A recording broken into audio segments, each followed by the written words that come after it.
So hello everyone, how are you all? Myself Diksha. तो हम अपनी टैलेंटिक्स PYQ सीरीज़ को कंटिन्यू करते हुए आज आपके लिए 2025 का क्लास 9th का पेपर लेकर आए हैं। तो चलिए स्टार्ट करते हैं, देखते हैं 2025 में फिजिक्स के कैसे क्वेश्चन आए हुए थे, क्या उनका लेवल था। चलिए स्टार्ट करते हैं। So question 1 is a small ice cube is moving in uniform motion on a frictionless ice lake. The motion of ice cube is best described bye.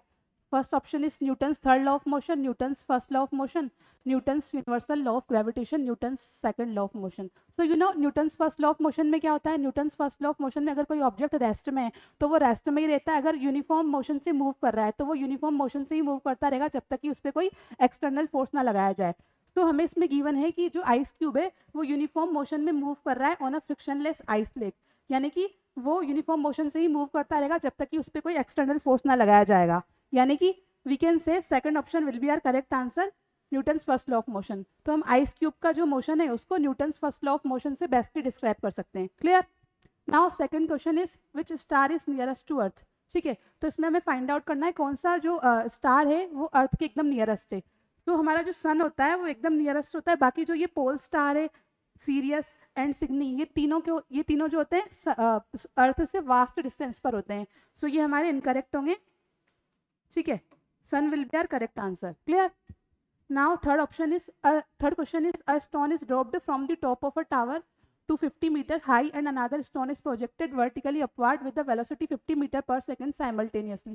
Calculate when the both stones will meet. हमें find out करना है कि दोनों stone कब meet करेंगे। तो हमें distance कितनी गिवन है टावर की? 250 मीटर। ठीक है, डिस्टेंस हमें गिवन है 250 मीटर। एक स्टोन को हमने क्या किया? ड्रॉप किया है, दूसरे स्टोन को हमने प्रोजेक्ट किया है वर्टिकली अपवर्ड डायरेक्शन में। ठीक है, तो जो स्टोन है जिसको हमने ड्रॉप किया है उसके लिए अगर हम फाइंड आउट करेंगे तो ड्रॉप किया है उसके लिए यू की वैल्यू क्या हो जाएगी? 0 हो जाएगी। S is equal to U T plus half A T square equation हम अप्लाई कर लेंगे। ठीक है, यू क्या होगा? 0 होगा, तो एस इज इक्वल टू क्या होगा हमारा? Half A T square. Acceleration हमने इसको ड्रॉप किया है तो एक्सलेशन की वैल्यू क्या लेंगे? Positive 10 t square. ठीक है, तो एस क्या होगा हमारा? Half into 10 t square is equal to 5 t square. ठीक है, ऐसे ही जो दूसरा स्टोन है हमने वो वर्टिकली अपवर्ड प्रोजेक्ट किया है, तो उसके लिए अगर हम फाइंड आउट करेंगे तो क्या होगा? S is equal to U T plus half A T square equation apply करेंगे, U T plus half A T square. तो यू उसके लिए हमें क्या गिवन है? 50 मीटर पर सेकेंड। ठीक है, 50 टी प्लस हाफ। अच्छा, इसको हमने वर्टिकली अपवर्ड डायरेक्शन में प्रोजेक्ट किया है तो एक्सलेशन की वैल्यू हम क्या लेंगे? -10 टी स्क्वायर। ठीक है, तो इसको अगर हम सॉल्व करेंगे तो क्या आएगा हमारा? 50 टी माइनस 5 टी स्क्वायर। ठीक है, अच्छा हमारी दोनों केसेस में क्या है? डिस्टेंस सेम है। डिस्टेंस कितनी है? 250 मीटर। ठीक है, तो इसलिए हम लिख सकते हैं 250 is equal to 5 t square. इधर भी हम लिख सकते हैं 250 is equal to 50 t minus 5 t square. ठीक है, अब चूंकि दोनों डिस्टेंस सेम है तो इसको हम क्या कर सकते हैं? इक्वल कर सकते हैं। ठीक है,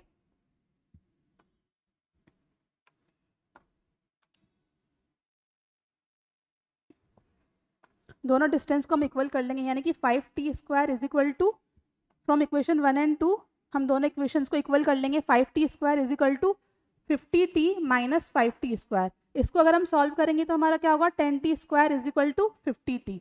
ठीक है, ऐसे इसको कॉमन ले लेंगे हम, 10 t is equal to t minus 5 is equal to 0।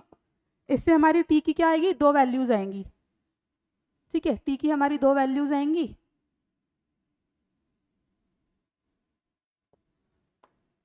First value क्या होगी? t is equal to 0। दूसरी वैल्यू क्या होगी? t is equal to 5। ठीक है, so we can say t is equal to 0 is not possible, तो ये हमारा पॉसिबल नहीं होगा। सो t की वैल्यू हमारी क्या आएगी? 5। t is equal to 5 second will be our answer.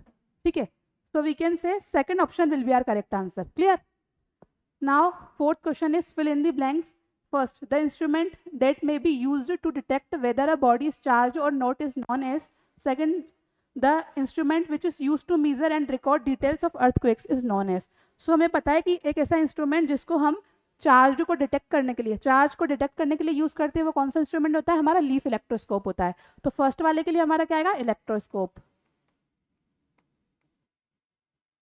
ठीक है, ऐसे अगर सेकंड वाले की बात करें, जो हमारे अर्थक्वेक की डिटेल्स को रिकॉर्ड करने के लिए और मीजर करने के लिए यूज होता है, तो हमें पता है वो सीस्मोग्राफ होता है।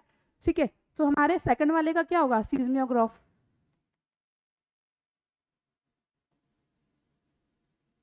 So we can easily check second option में क्या है, फर्स्ट इलेक्ट्रोस्कोप है, सेकंड क्या है, सीस्मोग्राफ है। So we can say second option will be our correct answer. Clear? Now moving to the next question.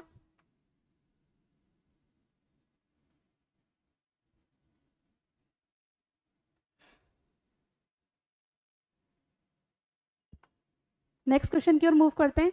Question 5 is human eye can clearly see distant objects as well as objects nearby, the most comfortable distance at which one can read with a normal eye is about. हमें पता है कि least distance of distinct vision कितनी होती है, 25 centimetre. ठीक है, 25 centimetre हमारी least distance of distinct vision होती है। अच्छा, जो इसमें हमें ऑप्शंस दिए हुए हैं वो क्या है, मिलीमीटर में दिए हुए हैं, तो हमें इसे क्या करना पड़ेगा, मिलीमीटर में चेंज करना पड़ेगा। So we know that 1 centimetre is equal to 10 millimetre. So इसको अगर हम चेंज करेंगे तो हमारा क्या होगा, 250 मिलीमीटर। सो हम चेक करेंगे तो फोर्थ ऑप्शन हमारा करेक्ट होगा, 250 मिलीमीटर। ठीक है, नाउ नेक्स्ट क्वेश्चन इज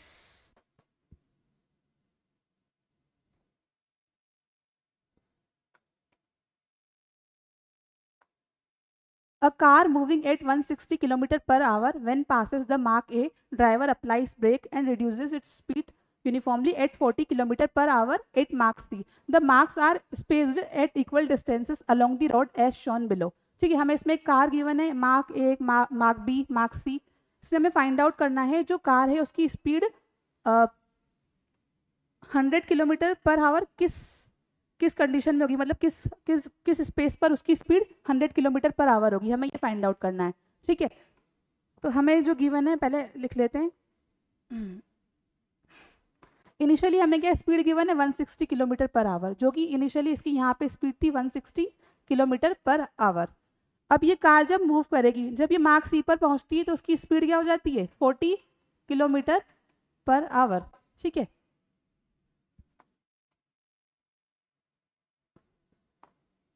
ठीक है, तो इसमें हम इक्वेशन अप्लाई कर सकते हैं, v square minus u square is equal to 2as। Final speed कितनी है, 40 है, 40 स्क्वायर माइनस यू कितना है हमारा 160 square is equal to 2as। कितना होगा, ए टू सी की है, ये इनिशियली ए पे 160 किलोमीटर पर आवर स्पीड थी, लेकिन मार्क सी पे कितनी हो गई, 40 kilometre per hour. So A to सी इसका डिस्प्लेसमेंट होगा। ऐसे ही अगर हम सपोज करें, हमें क्वेश्चन में पूछा गया है कि किस स्पेस पर उसकी स्पीड होगी 100 kilometre per hour. So suppose कर लेते पॉइंट डी पर, मार्क डी पर उसकी स्पीड क्या होगी, 100 किलोमीटर पर आवर। ठीक है, तो डी पे हम सपोज कर लेते हैं उसकी स्पीड क्या है, 100 किलोमीटर पर आवर।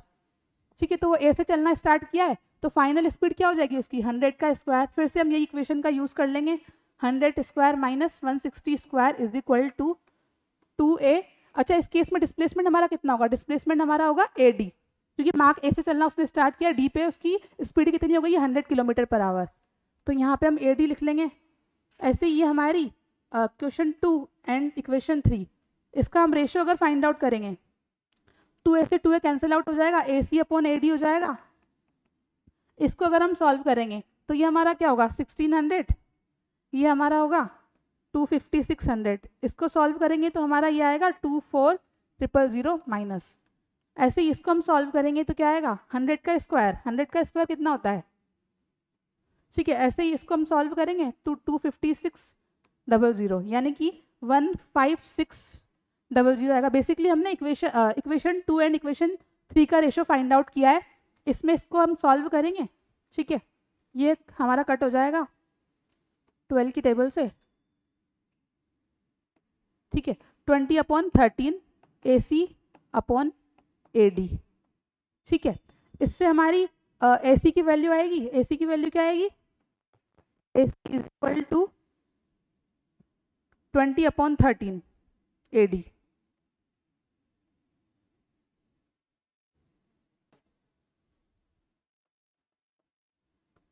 हमें इसमें क्लियरली दिख रहा है कि जो इसमें ए बी होगा, ए सी का जस्ट हाफ होगा। ये जो ए बी है डिस्टेंस, ए सी की जस्ट हाफ है, तो हम ये भी लिख सकते हैं,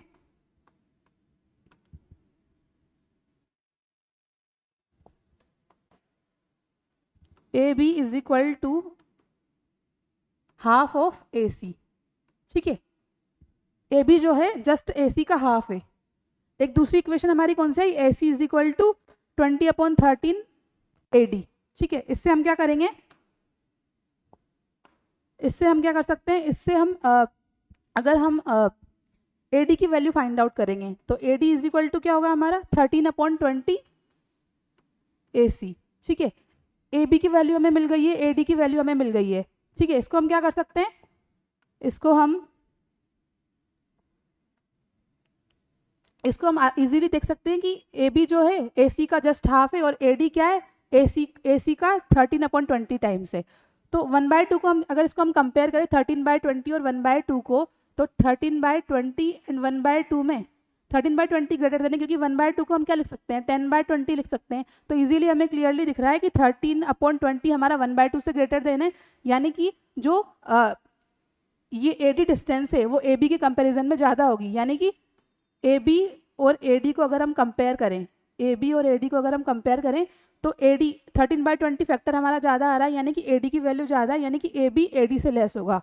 तो ए बी जो होगा हमारा ए डी से लेस होगा, ए डी, ठीक है। तो हमारा ए डी क्या आया है, बड़ा आया है, यानी कि बी और सी के बीच में हमारा कहीं ना कहीं कार होगी जिसकी जहाँ पर उसकी स्पीड क्या होगी, जहाँ पर उसकी इंस्टेंटेनियस स्पीड 100 km/h होगी, ठीक है। बेसिकली इसमें हमने क्या किया, हमने सबसे पहले इक्वेशन ऑफ मोशन अप्लाई की, थर्ड इक्वेशन ऑफ मोशन, उसके थ्रू हमने दोनों क्वेश्चन दोनों जो स्पीड्स हमें गिवन है उनको हमने पुट कर दिया, देन उसका रेशियो निकाला। उसके थ्रू हमें पता चल गया कि जो हमारा ए सी आया था, ए बी और ए डी जो आया था हमारा, ए बी और ए डी में से हमारा ग्रेटर कौन सा आया था, ए डी ग्रेटर आया था। यानी कि ए डी जो होगा हमारा, डी कौन सा पॉइंट था जहाँ पे उसकी स्पीड क्या थी 100 km/h, ठीक है। तो ए बी से हमारा ए डी बड़ा आ रहा है, यानी कि डी यहाँ कहीं होगा। So we can say B और सी के बीच में हमारा डी पॉइंट होगा जहाँ पे उसकी स्पीड क्या होगी 100 km/h। So we can say between mark and mark B उसकी इंस्टेंटेनियस स्पीड कितनी होगी 100 km/h। Clear. Now moving to the next question.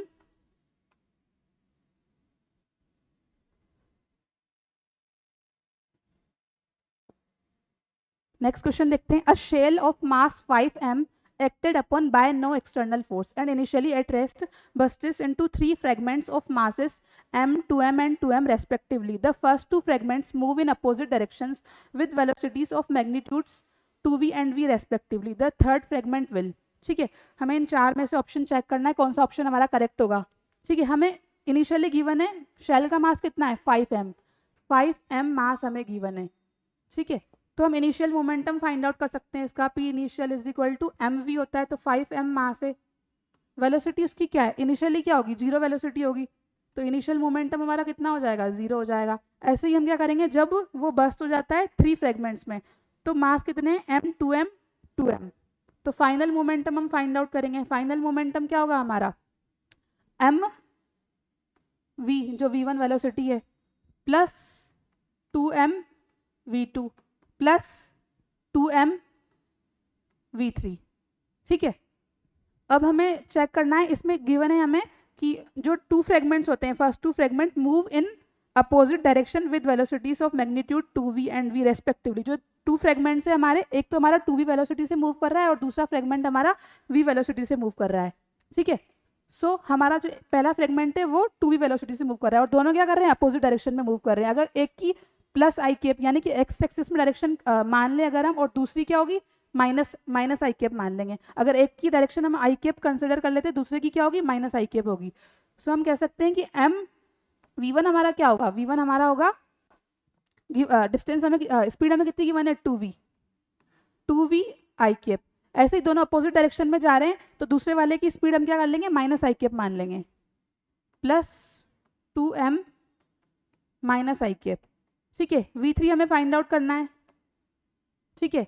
सो ये हमारा क्या हो जाएगा 2m v आई केप माइनस 2m v आई केप प्लस 2m v3, ठीक है। ये इससे कैंसिल आउट हो जाएगा। सो p फाइनल हमारा कितना आया 2m v3। Conservation of momentum apply कर देंगे, p final is equal to p initial, ठीक है। तो 2m v3 किसके इक्वल हो जाएगा, 0 के इक्वल हो जाएगा।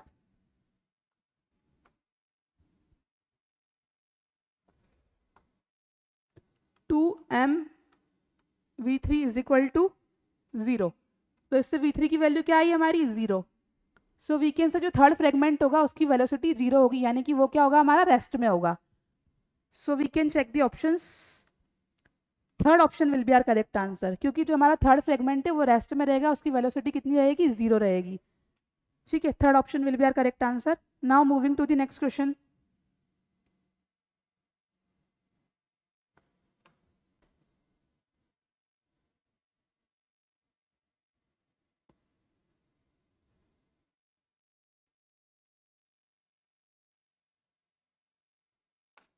Question 8 is hottest planet of our solar system. Hottest planet कौन सा होता है हमारे सोलर सिस्टम का? वीनस होता है, वीनस। ठीक है, ऑप्शन चेक कर लेते हैं। First option is the only planet which supports life. जो प्लैनेट लाइफ को सपोर्ट करता है वो कौन सा होता है? अर्थ होता है। तो फर्स्ट का तो हमारा अर्थ है, सो वी कैन से ये वीनस नहीं होगा, यानी कि ये इनकरेक्ट है हमारा। सेकंड ऑप्शन अगर हम देखेंगे, is the planet closest to sun. Sun के क्लोजेस्ट कौन सा प्लैनेट होता है? सन के क्लोजेस्ट तो मर्क्यूरी होता है, so we can say second option will be incorrect. Third option की अगर बात करें, contains a large amount of carbon dioxide.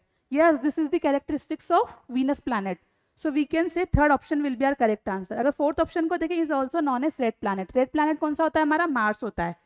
ठीक है, तो फोर्थ ऑप्शन भी हमारा इनकरेक्ट होगा। थर्ड ऑप्शन हमारा करेक्ट होगा, contains a large amount of carbon dioxide. Clear? Now moving to the next question. Question 9 is, in a hypothetical case, if diameter of earth becomes 1/4 and its mass become 4 times, then how would the weight of any object on the surface of earth be affected? ठीक है, हमें क्या given है? Diameter of earth क्या है? Diameter of earth, उसको हमने क्या किया है? 1/4 टाइम्स किया है, 1/4 किया है। ठीक है, अगर डायामीटर को हमने 1/4 किया है तो रेडियस भी क्या हो जाएगी? 1/4 हो जाएगी, क्योंकि रेडियस क्या होती है? डायामीटर का हाफ होती है, 1/4। 2 से 2 कैंसिल आउट हो जाएगा, तो आर ई भी हमारा क्या हो जाएगा? 1/4 आर ई। ठीक है, और हमें क्या गिवन है? मास बिकम्स 4 टाइम्स। जो अर्थ का मास है वो क्या हो गया? 4 टाइम्स हो गया। ठीक है, 4 me। क्या चेक करना है हमें? वेट कैसे अफेक्ट होगा? वेट क्या होता है? mg। ठीक है, weight is equal to mg। g की वैल्यू हमारी क्या होती है? g m/r²। ठीक है, जब हम इस तरीके से चेंज करेंगे इनको, तो हमारा डब्ल्यू डैश की वैल्यू क्या आएगी? mg। मास हमारा कितना हो गया? 4 टाइम्स हो गया, तो 4m लिख देंगे हम। ठीक है, 4m लिख देंगे। ऐसे ही जो हमारी रेडियस है वो 1/4 टाइम्स हुई है, तो re/4 लिख देंगे। ठीक है, इसको जब हम सॉल्व करेंगे तो क्या आएगा हमारा? W dash is equal to m4 GME/RE²/16। ठीक है, इसको अगर हम आगे सॉल्व करेंगे तो क्या होगा? ये 16 हमारा ऊपर शिफ्ट हो जाएगा, m64 GME/RE²। ठीक है, तो ये हमारा W कितना था? mGME/RE²। डब्ल्यू डैश हमारा कितना आया? m64 GME/RE²। ठीक है, तो ये हमारा W, ये 64 फैक्टर आ रहा है हमारा 64 mGME/RE²। ये किसकी वैल्यू? W की। तो वीकेंड से डब्ल्यू डैश हमारा क्या आया? W का 64 टाइम्स आया। तो वीकेंड से जो वेट क्या हो जाएगा? इनिशियल वेट का 64 टाइम्स हो जाएगा। So we can say third option will be our correct answer. Weight will be become 64 times. Clear? Now moving to the next question.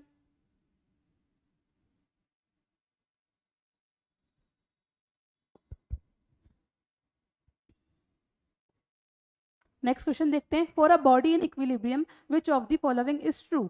अगर कोई बॉडी इक्विलिब्रियम में है तो वो उसके लिए कौन सा हमारा ऑप्शन करेक्ट होगा, ये हमें चेक करना है। There is no force acting on it, the sum of all forces acting on it is 0, the sum of all forces acting on it is not 0, there are exactly 2 forces acting on it. ठीक है, अगर कोई body equilibrium में है तो उसके लिए कौन सा करेक्ट ऑप्शन होगा, हमें ये चेक करना है। अगर कोई बॉडी इक्विलिब्रियम में होती है यानी कि उस पर लगने वाला नेट फोर्स 0 होता है। अगर बॉडी इक्विलिब्रियम में है तो उसके लिए नेट फोर्स क्या होगा हमारा? 0 होगा।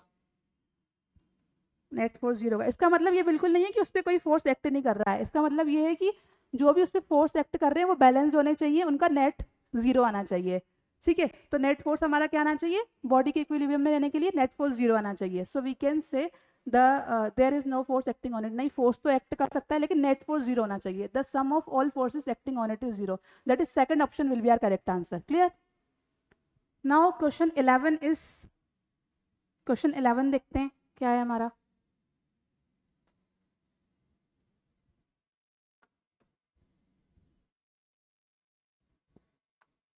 Position of a car in equal time interval is shown in figure. The graph which correctly represents the position x versus time for the car. अच्छा, इसमें हमें एक कार गिवन है, वो क्या कर रही है, मूव कर रही है। इनिशियली कार क्या है, 8 PM पर चलना उसने स्टार्ट किया है, 8:05 पर उसकी पोजीशन ये है, 8:10 पर उसकी पोजीशन ये है, 8:15 पर उसकी पोजीशन ये है। ठीक है, तो 5 मिनट में उसने इतने डिस्टेंस कवर किए, अगले 5 मिनट में उसने इतने डिस्टेंस कवर किए, अगले 5 मिनट में उसने इतने डिस्टेंस कवर किए।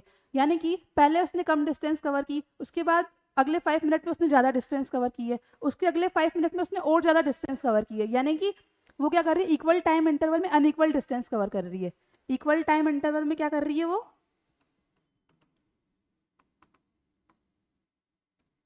इक्वल टाइम इंटरवल में अनइक्वल डिस्टेंस कवर कर रही है। तो इसका मतलब उसका मोशन कौन सा हुआ, अगर कोई बॉडी इक्वल टाइम इंटरवल में अनइक्वल डिस्टेंस कवर करती है तो उसका मोशन कौन सा होता है, नॉन यूनिफॉर्म मोशन। तो उसका मोशन कौन सा होगा, non uniform motion.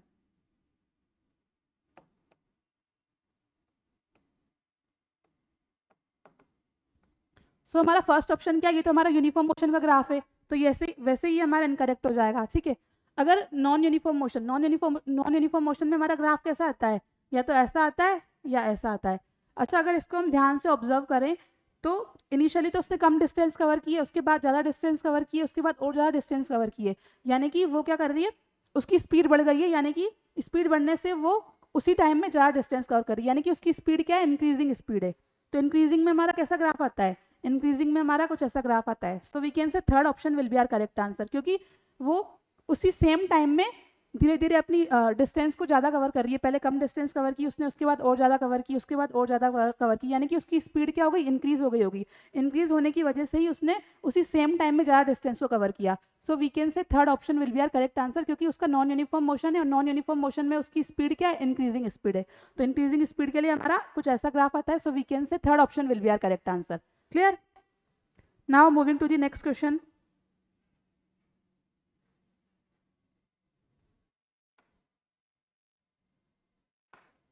Find the correct match from the following: myopia, convex lens, hypermetropia, convex lens, astigmatism, surgery, cataract, concave lens। Myopia में क्या होता है, हमें डिस्टेंट ऑब्जेक्ट क्लियरली नहीं दिखते हैं, तो इसके लिए हम कौन सा लेंस यूज करते हैं, इसके लिए हम कॉन्केव लेंस यूज करते हैं। लेकिन हमें क्या गिवन है, convex lens, which is incorrect. Hypermetropia में क्या होता है, हमें जो नियर बाय ऑब्जेक्ट्स होते हैं वो क्लियरली नहीं दिखते हैं। तो नियर बाय ऑब्जेक्ट्स जब हमें क्लियरली नहीं दिखते तो हम कौन सा लेंस यूज करते हैं, हम यूज करते हैं कॉन्वेक्स लेंस। ठीक है, तो ये हमारा सेकंड ऑप्शन करेक्ट है। हमें करेक्टली गिवन है हाइपरमेट्रोपिया के लिए हम कॉन्वेक्स लेंस ही यूज करते हैं। अच्छा, अगर third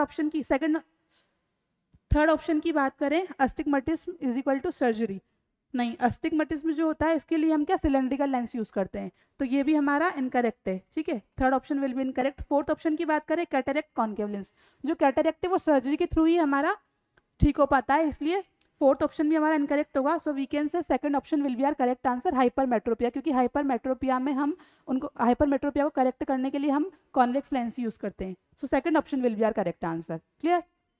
now moving to the question 13, identify the wrong option among the following statements: earthquake cannot be predicted in advance, lightning conductor cannot protect building from lightning, like charges repel each other, unlike charges attract each other। earthquake cannot be predicted in advance, ये हमारा एकदम correct है। ठीक है, हम इसको predict नहीं कर सकते हैं एडवांस में। सेकंड ऑप्शन की अगर बात करें, lightning conductor can not protect building from lightning, नहीं, ये तो हमारा इनकरेक्ट है। लाइटनिंग कंडक्टर जो होते हैं उनको स्पेसिफिकली इसीलिए डिजाइन किया जाता है ताकि वो क्या करें, जो बिल्डिंग के स्ट्रक्चर को डैमेज से बचाएं, क्योंकि वो क्या करते हैं, एक सेफेस्ट पाथ प्रोवाइड करते हैं। सेफेस्ट पाथ के थ्रू जो लाइटनिंग करंट होता है वो इजीली हमारे ग्राउंड में चला जाता है। ग्राउंड में चले जाने की वजह से क्या होता है, हमारी जो बिल्डिंग है उसके स्ट्रक्चर का कोई डैमेज नहीं होता है, कोई नुकसान नहीं होता है। यानी कि जो लाइटनिंग कंडक्टर है वो हमारे स्पेसिफिकली बिल्डिंग को प्रोटेक्ट करने के लिए ही बनाए गए हैं। सो वी कैन से ये हमारा इनकरेक्ट है, क्योंकि इसमें क्या लिखा है, कैन नॉट प्रोटेक्ट, जबकि ये तो हमें प्रोटेक्ट करते हैं। So second option will be our correct answer. हमें इनकरेक्ट रॉन्ग ऑप्शन ही फाइंड आउट करना था, सेकंड ऑप्शन ही हमारा रॉन्ग है। अच्छा, थर्ड ऑप्शन की बात करें, लाइक चार्ज रिपेल, हाँ हमारे लाइक चार्ज रिपेल करते हैं। Fourth option, unlike charge attract करते हैं ऑब्वियसली। तो second option will be our correct answer, lightning conductor can not protect building from lightning. Second option will be correct answer, ठीक है। Now moving to the 14 question.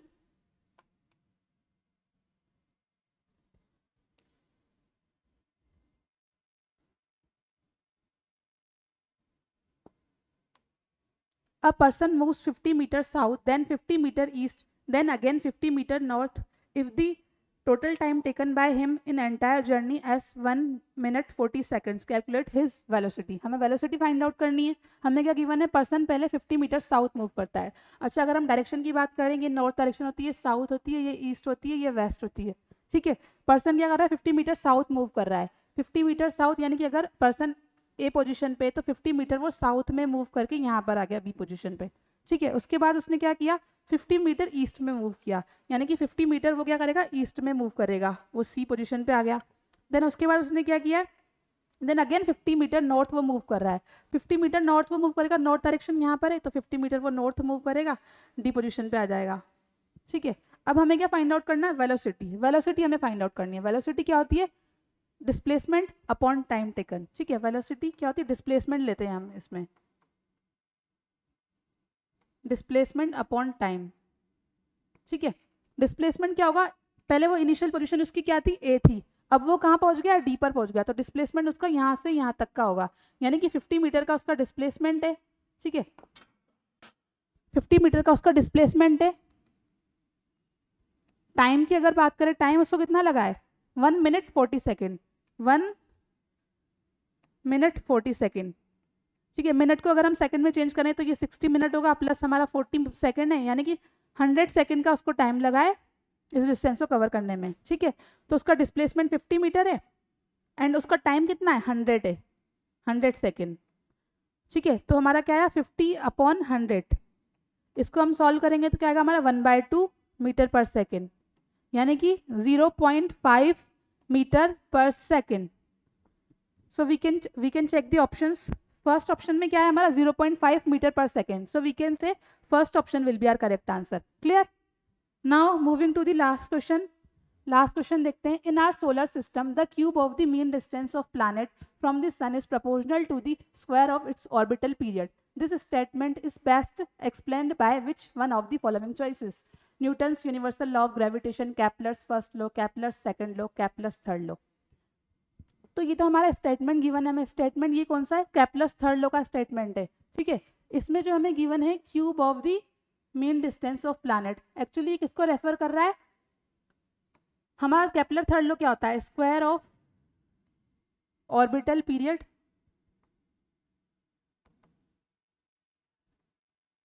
Square of orbital period is proportional to cube of the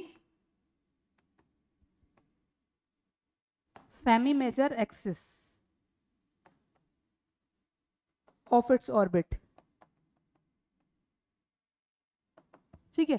तो T square हमारा क्या होता है, proportional to r cube होता है। Square of orbital period is proportional to cube of the semi major axis of its orbit, ठीक है।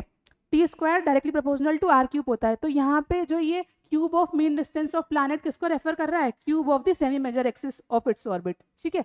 सो हमारा क्या होगा correct option, Kepler's third law. So we can से fourth option will be our correct answer. So इसी के साथ हमारा 2025 का क्लास 9 का डिस्कशन खत्म होता है, ठीक है। Keep practising, keep learning, thank you.